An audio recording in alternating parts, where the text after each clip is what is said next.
बीच में मामला। वो नबी नबी क्या करते हैं नबी जाने, ये साहबी साहबी क्यों लड़ गए साहबी जाने। हमें अपना ईमान अपना अकीदा बचा के रखना है।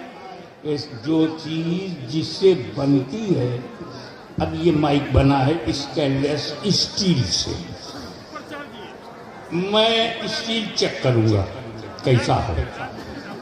जो घर लकड़ी का बना होगा लकड़ी चेक करो, आरसीसी से कुछ बना है तो आरसीसी चेक करो, रॉड सीमेंट कंक्रीट चेक करो। जो घर मिट्टी से बना है तो मिट्टी चेक करो। तो साहबी जिस चीज से बना है वो चेक करो। अमल से बना ही नहीं, अमल क्यों चेक करते हो? वो तो निगाहे रसूल से बना है। माँ का दूध पिया है तो निगाहे मुस्तफा चेक करो।